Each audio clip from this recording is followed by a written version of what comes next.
Good morning students, SV children academy की online classes में आपका स्वागत है। 12th क्लास की एग्रीकल्चर केमिस्ट्री के अंदर हम लोग जो हैं वो लेसन पढ़ रहे हैं मृदा। और मृदा के अंदर अभी तक हमने चट्टानों के बारे में पढ़ा है। चट्टानें जो हैं हमने सीख लिया कि वो 3 प्रकार की थी और फिर 3 प्रकार को जो है हमने पढ़ा था कि 3 प्रकार कौन कौन से हैं। आग्नेय चट्टानें हैं, अवसादी चट्टानें हैं और फिर उसके बाद में अंतिम रूप जो हमने पढ़ा था वो रूपांतरित चट्टानें।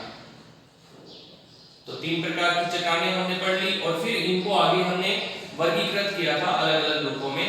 इनको जो है इनका वर्गीकरण किया था और वो सारा जो है आप लोग ऑलरेडी पढ़ चुके हो। अब इसके बाद हम बात करेंगे मिनरल्स के बारे में या हिंदी में खनिज के बारे में। तो आज का जो हमारा टॉपिक रहेगा वो है मृदा उत्पादक खनिज पदार्थ। ऐसे खनिज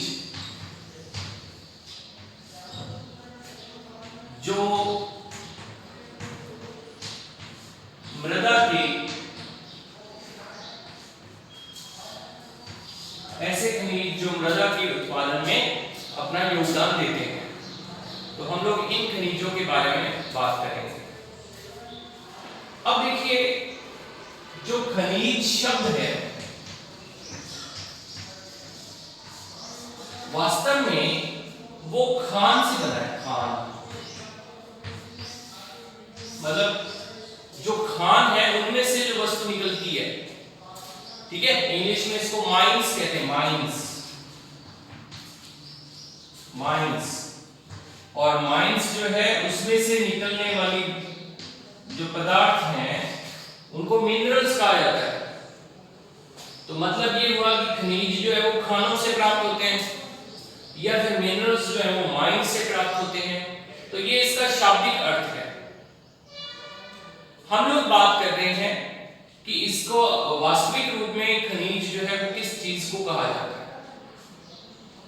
तो देखिए, वे यौगिक जो 2 या 2 से अधिक तत्वों से मिलकर बनते हैं, वे यौगिक जो 2 या 2 से अधिक तत्वों से मिलकर बनते हैं, 2 या 2 से अधिक तत्व जब मिल जाते हैं तो वो क्या बनाते हैं? खनिज पदार्थ बनाते हैं। खनिज बना देते हैं। अब ऐसे तो बहुत सारे जो है यौगिक हैं जो कि 2 या 2 से अधिक तत्वों से मिलकर बनते हैं, लेकिन सारे खनिज नहीं हैं। जैसे हम बात करें अमोनिया की, तो ये 2 अलग अलग तत्वों से मिलकर बनी हुई है, लेकिन ये खनिज नहीं है। तो इसलिए फिर हम इस बात को और क्लियर करते हैं कि खनिज जो है वो क्या होते हैं। पहली बात ये कि ये 2 या 2 से अधिक तत्वों से मिलकर बनेंगे। दूसरी बात कि ये खनिज जो हैं इनका जो निर्माण है वो चट्टानों के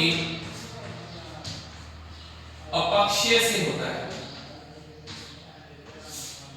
चट्टानों के अपक्षय से होता है। इसका मतलब ये हुआ कि चट्टानों के अपक्षय के फलस्वरूप बनने वाले पदार्थ क्या होते हैं? खनिज होते हैं। खनिजों की ही एक खासियत ये है कि ये 2 या 2 से अधिक तत्वों से मिलकर बनते हैं, ठीक है।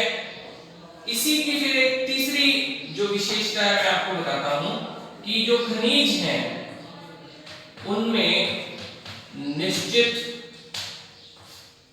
आकृति होती है और निश्चित आकृति के साथ साथ उसका एक रूप होता है। निश्चित आकृति और रूप जो है वो होता है। तो ये खनिज की तीनों बातें जो है खनिज की परिभाषा के अंदर शामिल हैं। 2 या 2 से अधिक तत्वों से मिलकर बनते हैं, चट्टानों के अपक्षय से इनका निर्माण होता है, और तीसरी बात कि जो खनिज हैं उनकी आकृति निश्चित होती है। खनिज की आकृति निश्चित होने का मतलब कि उसके जो कण हैं, उसके जो क्रिस्टल हैं, उनकी आकृति निश्चित होती है, ठीक है। तो ये हमने परिभाषा के बारे में बात करी कि खनिज जो है वो क्या होते हैं। हालांकि हमारा टॉपिक ये है कि ऐसे खनिज जो मृदा के उत्पादन में अपना योगदान देते हैं। तो आइए बात करते हैं खनिजों के बारे में। खनिज जो है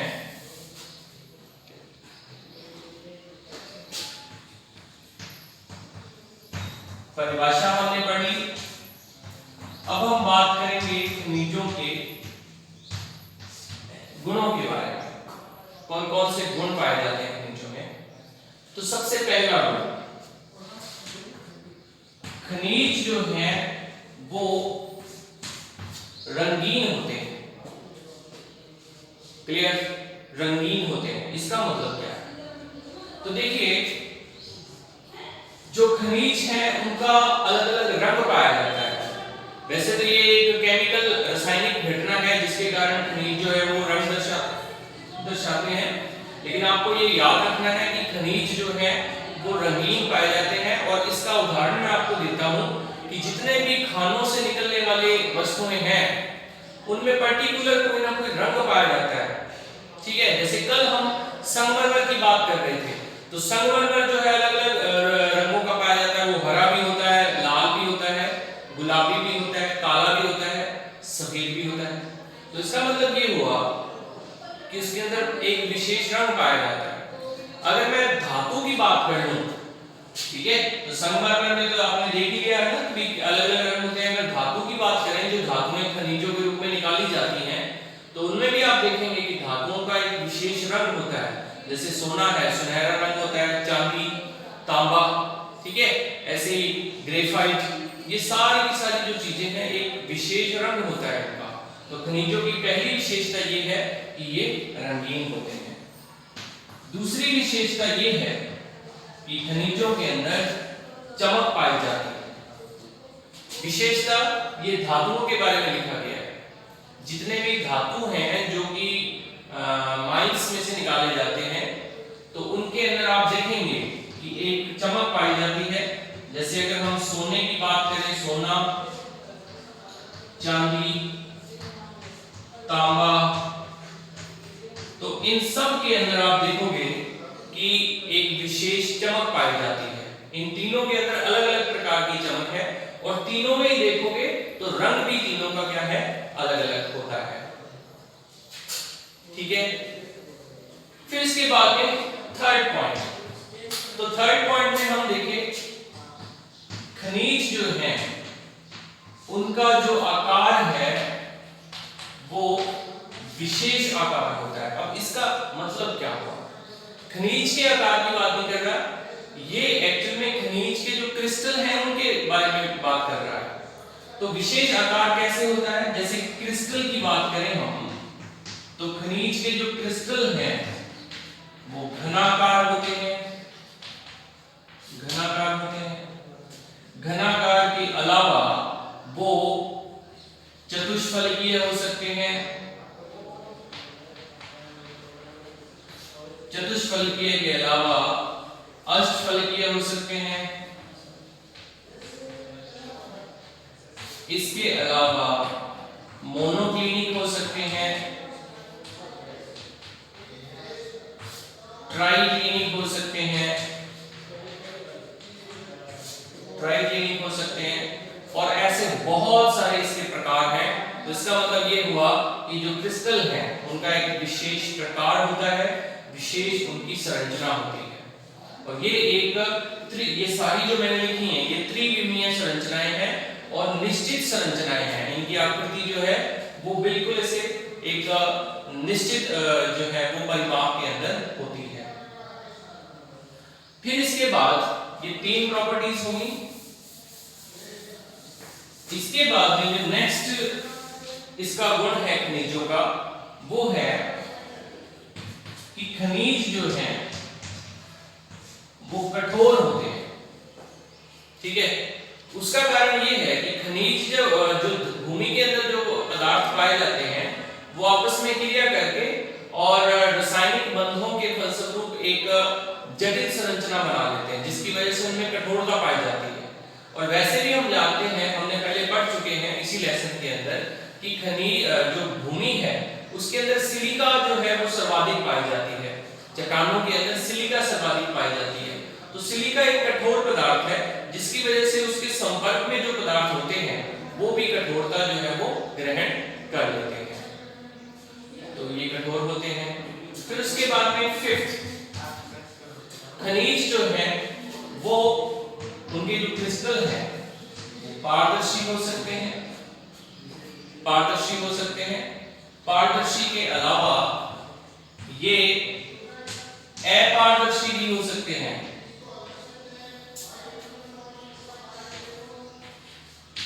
अपारदर्शी भी हो सकते हैं, और इसके अलावा अल्पपारदर्शी भी हो सकते हैं।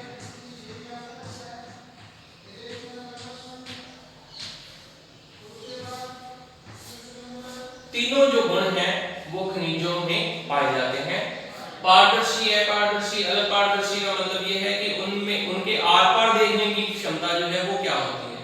जैसे आप समझ रहे हैं कि जो पारदर्शी होगा उसमें से आर पार देखने की जो क्षमता है वो क्या होगी, ज्यादा होगी।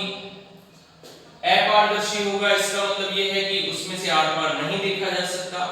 और अल्पपारदर्शी जो होता है उसमें से क्या होता है कि एक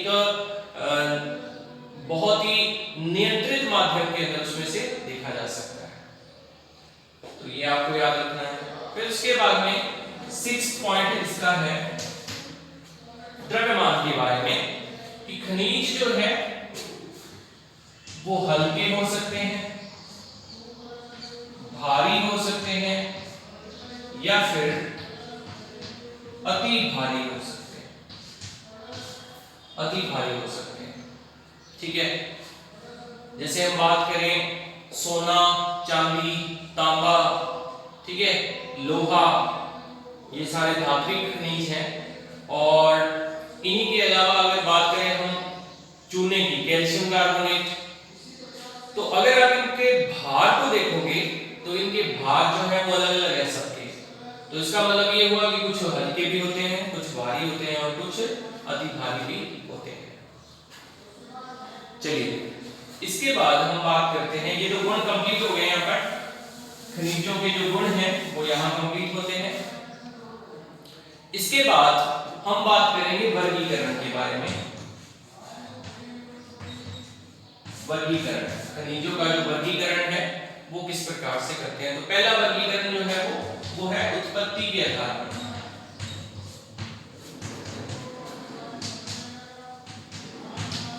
उत्पत्ति के आधार पर, उत्पत्ति के आधार पर खनिज जो है वो मुख्यतः दो प्रकार के होते हैं। पहले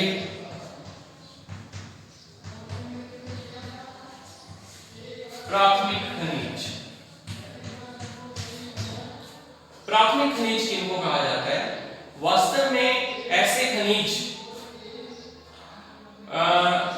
जिनका जो निर्माण है वो पृथ्वी के प्राथमिक पदार्थों से हुआ। तो प्राथमिक पदार्थ क्या था, इसको हमने पहले पढ़ लिया है। देखिए जो चट्टानें हैं उनका निर्माण कैसे होता है? लावा से होता है, और लावा जो है वो क्या होता है? गर्म होता है। लावा जब ठंडा होता है तो इससे चट्टानों का निर्माण होता है, और जो चट्टानें हैं उनका जब अपक्षय होता है तो उससे खनिज बनते हैं। मतलब ये हुआ कि ये खनिज इस पदार्थ से बने। तो ये पदार्थ जो था वो पृथ्वी की प्राथमिक संरचना से संबंधित है। तो मतलब ये हुआ कि पृथ्वी के अंदर जो बनने वाला प्राथमिक पदार्थ था उससे क्योंकि इनका निर्माण हुआ है तो इसलिए हम इनको प्राथमिक खनिज कहेंगे। ठीक है, जो प्राथमिक खनिज हैं उनको आवश्यक खनिज भी कहा जाता है, उनको आवश्यक खनिज भी कहा जाता है। इनके कणों का आकार जो है वो आपको याद रखना है 2 म्यू से ज्यादा होता है, 2 म्यू से ज्यादा होता है। ठीक है, और उदाहरण आपको याद रखने हैं क्वार्ट्ज, क्वार्ट्ज के अलावा मस्कोबाइट, मस्कोवाइट के अलावा बायोटाइट, तो इनको आपको क्या करना पड़ेगा, याद ही रखना पड़ेगा। हॉर्नब्लैंड,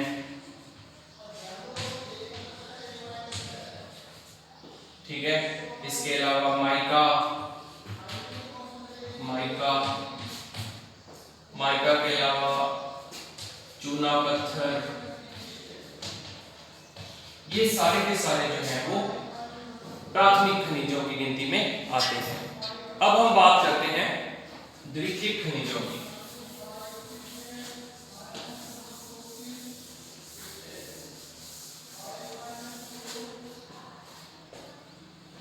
देखिए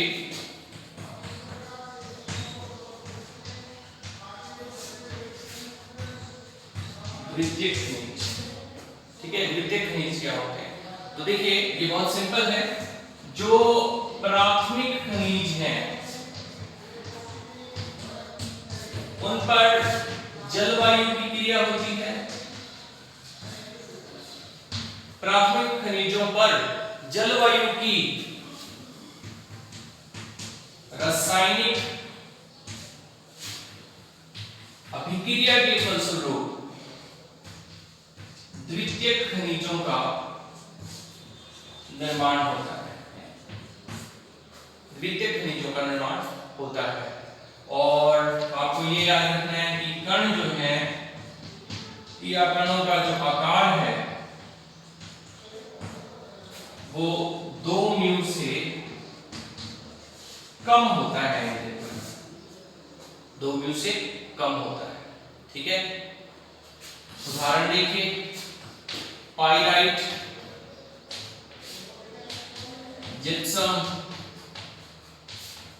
जिप्सम हुआ, हेमेटाइट, हेमेटाइट हुआ, जियोलाइट, ये सारे के सारे इसके उदाहरण हैं। तो आज का जो टॉपिक था हमारा खनिज था, और खनिजों से संबंधित हमने सारी चीजें आप देख रहे हैं कि हमने स्टडी कर ली है।